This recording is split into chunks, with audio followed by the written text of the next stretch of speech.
Hello and welcome to Capricorn Makes. I'm Stacy and I'm sick. I think I have a double ear infection that is doing its thing. I get them as a side effect from something else, so it's not really doctor worthy at this point. I've got a very low grade fever and I'm not feeling very well, and I'm in my pajamas again because it's that kind of day. I've got cordial instead of wine because it's, I don't know, sometime before noon, and yeah, just taking care of myself, and I figured I'd share some of the things that have been going on and some of my plans that are in the works. It's not terribly exciting. I've been making videos on the bigger things, but I've been trying to do some projects out of this book for probably the last month. I think I posted it on Instagram.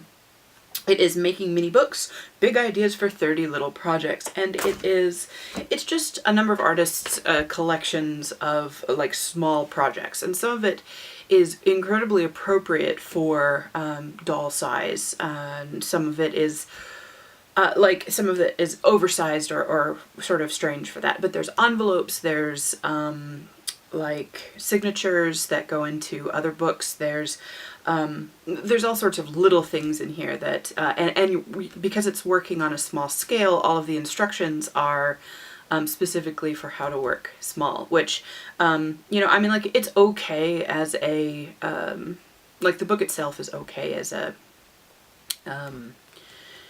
like a tutorial. Like, if you have worked from any kind of tutorial before, you can probably work from this book, but I wouldn't say this is like the book that you should run out and get if you want to learn bookmaking. I would say if you are crafty at all, you can probably pick this up. The basic supplies are very simple. But where are my books, you say? Why have I not made anything from this? Well, two reasons. One of which is my dog ate my homework, literally. Like, I had finally found some little cardstock from some packaging around the house, and I had folded it and had it all ready to go because I was going to cut out the inside pages. I just hadn't decided what paper I was going to. And I had it waiting in my little project box, my new one that I had sitting out in the lounge, and I hear the dog and she's disappeared and I can't see her, which, because she watches me at every moment and sleeps near me, if I can't see her and I hear her doing something, so she had gotten into my box, pulled out the little paper, the little card piece that I had, and was happily in her crate munching on it like it was a treat. And now I don't blame her for this. This is my fault. The box was sitting on the floor. She's allowed to play in boxes. Generally, she's allowed to play in plastic boxes as well. So we've been learning. She's having to learn that this box is an exception, and we're getting there. But unfortunately, if some paper is the you know, victim in this, it's fine. It's really not that big of a deal. I mean, she's allowed other similar paper bits like toilet paper rolls and things to play with. So differentiating between any of that is not something, it's not a responsibility I put on her shoulders, because, you know, at the end of the day, it was a piece of something that she's normally allowed to play with in a box that she's normally allowed to play in, but it just kind of took the wind out of my sails for crafting these little books. So this is on the horizon for the next week, and so hopefully I will have something to show.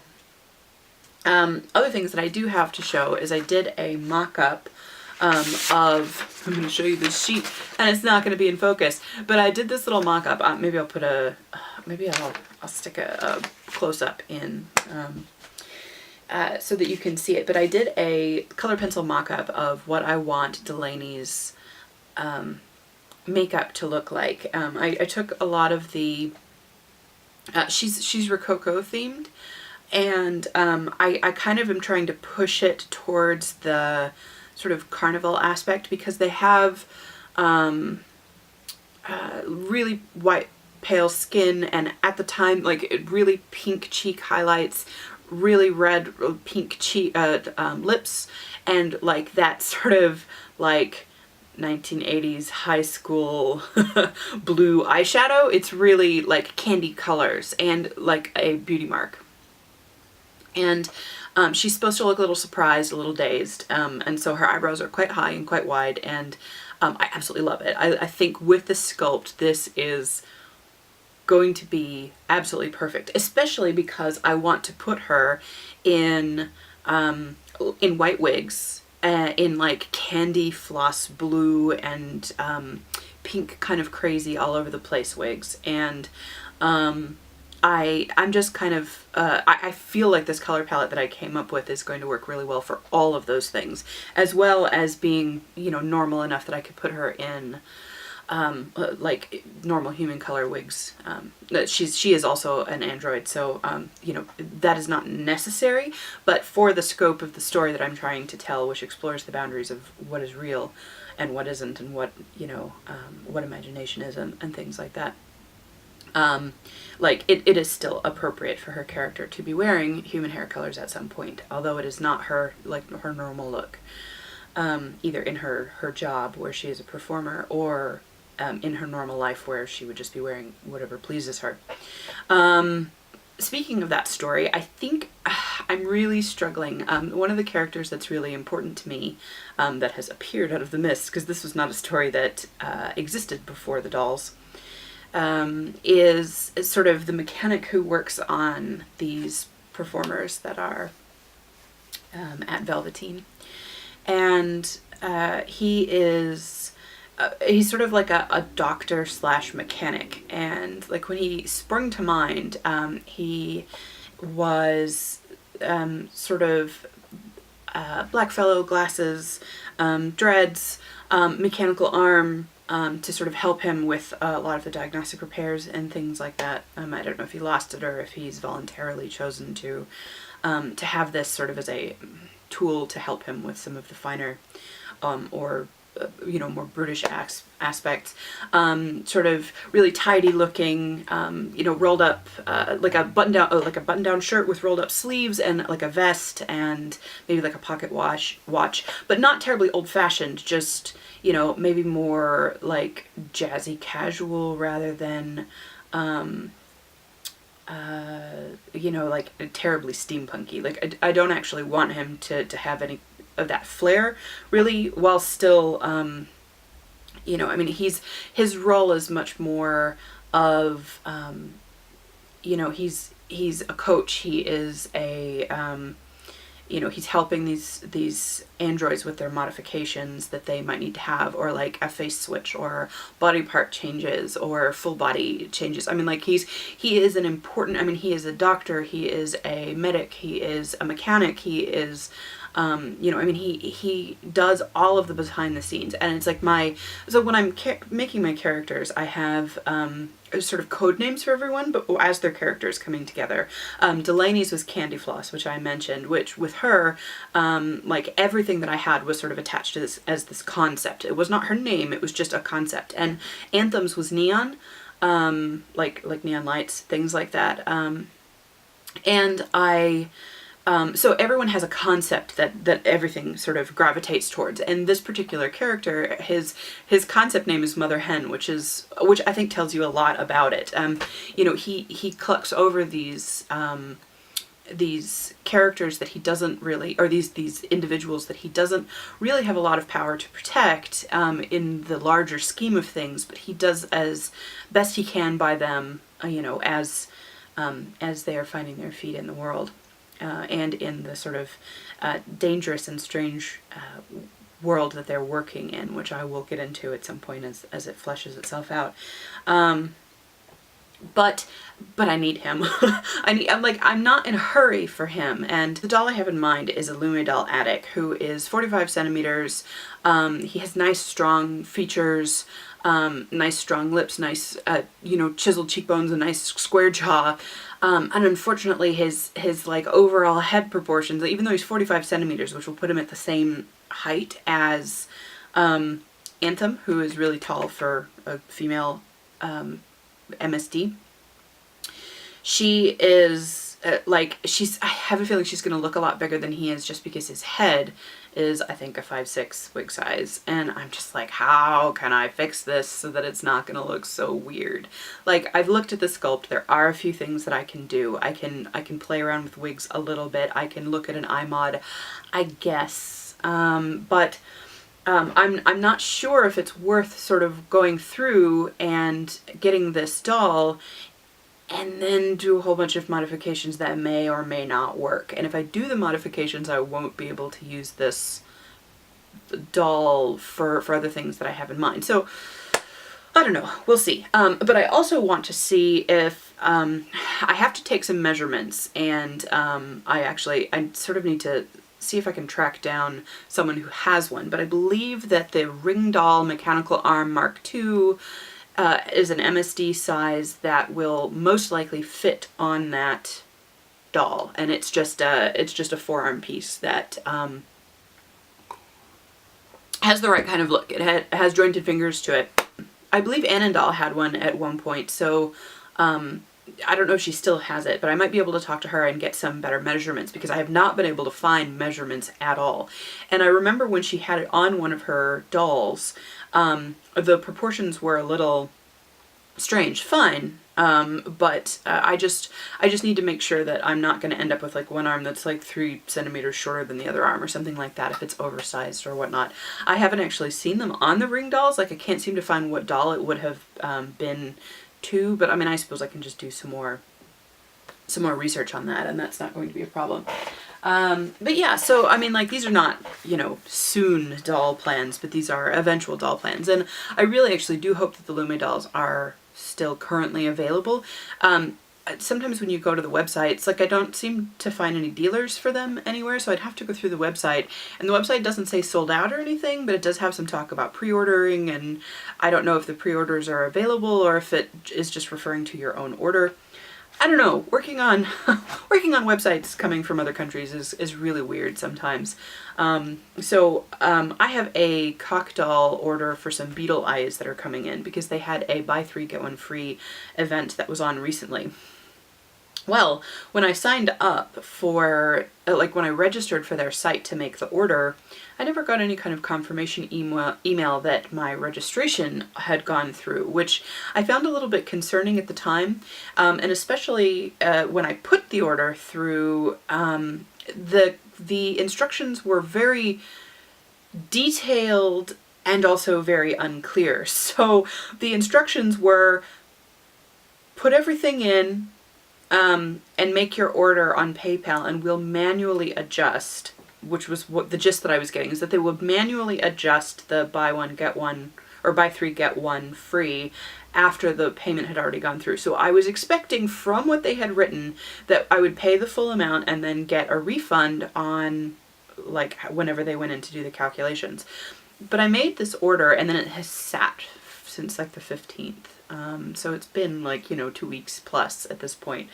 And I hadn't heard anything, and I didn't have any emails, and it was paid through my husband's PayPal account, so I wasn't even getting any kind of, I wasn't getting any thing from PayPal, so I didn't have any way to look at it. And I was like, can I have all of the transaction information on there? Did it actually go through and everything? And he's like, yeah. So he gave me the details, and I emailed them, and they got back to me really quickly. The only reason I made this order was because I had, from everything that I had read, this was a fairly reliable company, and they got back to me like in under an hour, and they were like, oh yes, well, your order is here, we have the record here, here's all the things that we have, you know, your order is being processed, it'll go out this week,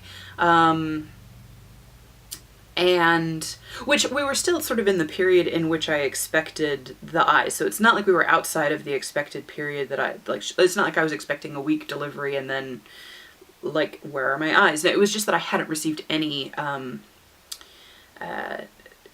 kind of email correspondence at all. Like, no, this is your order, no, this is your receipt number or anything like that. I didn't have anything that I could track. And they were like, well, we don't have that particular thing for you because we just put up a new website, and it dumped all of our customer registrations for our website, so we don't have any of that information. They're like, we have all the information behind the scenes, but we don't have any of the things that we can show to anybody anymore, which is a problem. And they acknowledged that. But she gave me everything that I needed to know, and then she actually sent through PayPal additional messages to my husband saying, like, here's the adjustment, and then the adjustment went through PayPal for the buy 3 get 1, and then I got a tracking number and it's being shipped. So, like, within 24 hours of having written the email. Like, I suspect that, having written the email was a bit of a squeaky wheel, but, and the new website is, for Cordial is, live, and it's good, and my registration is on there. My order does not show because there's not a way to link it at the moment. But the new website is much better than the old website, and although it's still a little bit broken, it took me maybe 10 minutes of digging around before I could find, sorry, I've got the hiccups again. It took me maybe 10 minutes of digging around before I could actually even find a contact email, because they have a contact us button that automatically like opens the thing, and it was broken. So there wasn't any way, there wasn't any email for contact displaying anywhere. I had to actually dig quite a bit to find that. But once I found that, it has been really, really smooth. And again, assuming my order arrives here and is all right, I would still continue to do business with this company. Like, I'm not really worried about that. So I have some Cordial eyes coming in. Let's see, what else? What else did I want to talk about? Oh, I'm taking a trip to visit my family in February. And they live on the east coast of the US, and I'm trying to decide if it's worth like getting some doll things shipped there to bring them back to me so that I don't have to worry about A, shipping to New Zealand, and B, the customs. Now, customs only hits over a certain amount, and yes, I'm talking on camera of, I mean, like, I don't have to worry about it for most everyday things, but it's just nice to be able to take stuff with me. Like, I'm allowed a certain amount of personal things to bring back on a plane. So, I mean, I'm not, trying to dodge customs or anything like that. My husband used to be he used to work with customs. He used to do all sorts of fancy James Bond stuff with like, the government. So, like, he's very well versed in tax law and customs and fraud, and he's actually a fraud investigator right now. So, yeah, I mean, so we're quite sensitive about that kind of thing, and like dodging all of that is not something that either of us values. But I am allowed like $1,000 of, personal things to bring back with me, and that could potentially save me a couple $100 in customs if I had a doll shipped like to my mother's house and then bringing it back with me through on the airline. I just don't know if I can like pack a box and feel confident that the box is going to be handled, and because I don't think a box would fit as a normal carry-on, I don't think they would allow me to have it in the cabin, which I don't know, we'll have to see. Like, I would like to keep the boxes, but I also would consider, if it saves me a couple $100, getting a doll, unstringing it, seeing if my mother will, or either packing down the box and putting it in our luggage and then hand carrying an unstrung doll. And as long as I declare everything, it's all perfectly legal. So that's not that's not a concern. But yeah, so I mean, that's another thing that I'm thinking about, is like, do I want to plan on getting anything to make sure that everything is shipped in such a way so that it arrives, so that it is there while I'm there in February, so I can pick it up, so I don't miss my window and my mother then has to try and ship something to me through the mail, which would be irritating, to say the least. But yeah, so that will be kind of interesting. Let's see, what else did I have? Oh yes, so Libby at Libacious One, she, you may have seen her video where she put the Merry Doll Round Olathe head on the Leaky World art body, and it looked absolutely insanely stupid. And I kind of like it. I kind of love the aesthetic for what I was going for. Like, what I had kind of wanted to do is I wanted to take a fang head and put it on that body and then turn it into like this crazy like gnomish, like obviously out of proportion body or character that she's gonna have like a short pink bob and goggles and like stripy thigh highs and like little short shorts and a leather jacket and big chic hicker boots and just be all sass, and I was possibly thinking of dyeing the whole thing like blue or purple or something like that. But that's a lot of doll to, but like the neck just isn't gonna work. Like, the proportions are still within the acceptable range of, what I could be looking for.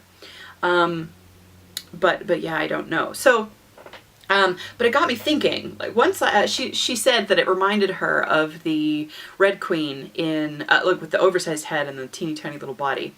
And when I painted up Delaney, I was able, like, she's got like sort of the white face and the, you know, she has that kind of aesthetic without being bobbleheaded. She's not supposed to be bobbleheaded, at least on the body I have coming for her. And the Mirror Doll body that's coming for her is essentially a stopgap body. It is the body that she will have because it is super tiny, and she will just have it for now, for like some number of years until I find something suitable for her.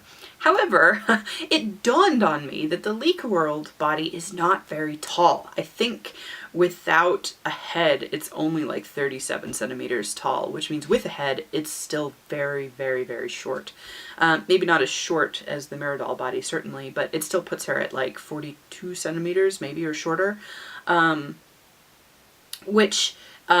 and because of the shape of it, with the really narrow, tiny shoulders and the essentially the USD chest piece, and then like the large SD, you know, scale hips, it's still the right scale for the Rococo dresses, which would still look amazing on her. I didn't necessarily want that body with the larger bust, but I do think the larger bust makes sense in the context of the Rococo gowns.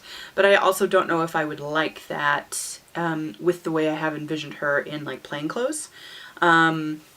So I don't know, but that's a thought, and it's kind of a fun, exciting thought to sort of see if that could work, because the posing of the body is appropriate for the character. So that's, you know, that's something else that's there. Videos that are coming up, hopefully, are... Oh, so I found some interesting props while I've been out and about. Like, I'll have another thrift haul video soon, but, and I've picked up a couple of things here and there that I've bought, like, from, like, the $2 shops and things, which I'm gonna just lump in with the thrift videos, because you don't go to these stores unless you're looking for junk, so that's fine. But yeah, I found a couple of really fun things there, so I have another video, of that together, or to put together. But now that I have a head here, I can rig up a way to sort of put Anthem somewhere sturdily, and I can practice my wig making. I have the locks from Woolfest that I've been waiting on, but I also have an entire big box of locks. And I think I might sit, and because I have to go through them anyway, I may as well do that on camera and sort of talk about like what I'm looking for, what sort of fibers that I have that are unsuitable, and why. Because I see a lot of people coming into like wanting to do wig making and then not really knowing what to get, or being like, wow, I'm getting a lot of waste from this, or and I just kind of, you know, coming to this as a fiber person, as someone who deals in wool, who like handles these things, and when you're spinning, you kind of need to know the properties of like the breeds of sheep or the other sorts of animals that you're using, because I think I have some goat, and I have some rabbit, and I have some alpaca and things like that. Actually, I think I have some black llama kicking around somewhere too, but and I have like all sorts of exotic stuff, and I do have some synthetics, and I have some silk that could be kind of interesting. But I figured passing on some of that knowledge in a way that like may not really be out there for doll people might be kind of interesting. Like I think, you know, people might go, wow, like I really like the texture of that. I think that could work out really, really well. Or, you know, they might go, well, I bought this wool and it was completely unsuitable, and I don't understand why people are getting such better results, because this just isn't, you know, isn't what I was looking for at all. Well, the answer is, you know, it's not. You're not getting the same results, not because you're bad, but because you have gotten a product that says it is the same, you know, content, but it is not the same form. So like the preparation of the wool matters a lot. And also just some standards. I've seen some people buying some of this stuff, and they're talking about how dirty it is and how hard it was to work with, and I'm like, oh my god, the reason they're selling this to you as doll people is because no spinner would touch that with a 10-foot pole, because it is in such terrible condition.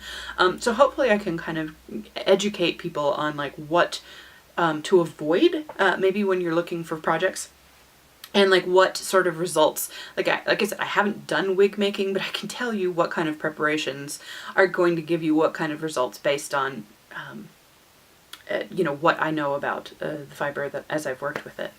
And you know, I'm looking forward to trying things as well. But yeah, I wanna just pull everything out of the lockbox and go, oh yeah, this will work, this won't work, this may work, whatever. So we'll see. I'll put that all together and put that on there as well. I'm also thinking about doing a sort of a series of Pretending 101, which sounds, it makes me laugh because it sounds a little bit pretentious. But you know, again, I think I come from an English background, not English speaking, but like literature background, and I think a lot of people, I hear over and over again, oh, you know, I'm really struggling with my stories. I'm really like, I really want to write this stuff down, but I don't know what to do, or I don't know. So I figured, you know, I might do a series that is talking about like what is pretending and like the importance of play and like a world building versus plot, and you know, why one isn't necessarily better than the other, and like how you know, when you are looking at these characters and the way you relate to them, you don't actually have to have a written story. And it's like, at what point in the story do you know, do these characters exist? And like the difference between like underdeveloped characters and juvenile characters. And it's like, just because a character might feel kind of juvenile and unfleshed out, but like, what are some things that you can do to avoid that, or to change that? Like, if you, like, you may not, like, there's, just, I think I want to be able to give people more resources, so that they can achieve what they want with their dolls. And they may not be familiar enough with the concepts, involved in, you know, normal storytelling, and the way they apply to, or the way they could possibly, potentially apply to their own stories.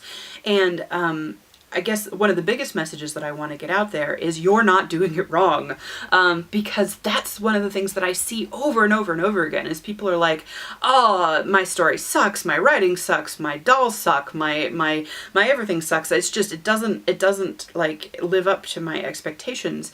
And that's where I stop and I say, aha, that's great. That's great. That means you have impetus right there. That right there is, you have a vision that you can work towards. And being aware that your stuff is not where you want it to be is great. Like, people see that and get really frustrated and get really down about that. But that is, like, identifying that is the first step towards making it better. Is the first step towards moving towards, like, you're okay, well, what do you want to achieve? And like, where do you want to go? And what do you want that is going to bring more to your hobby? But yes, obviously I'm very passionate and very excited about this, and you can see why I could probably fill a whole series of videos like this. So I'm thinking about sort of format and length and things like that. But yeah, I have probably 20 topics just right now that I am fleshing out and figuring out how to cover, because I think it could start a really interesting conversation. And you know, if it helps one person figure out what they want to do with their dolls, or to feel better about what they are doing with their dolls, then I call that a win. All right, thank you so much for joining me today, and I will see you in the next one.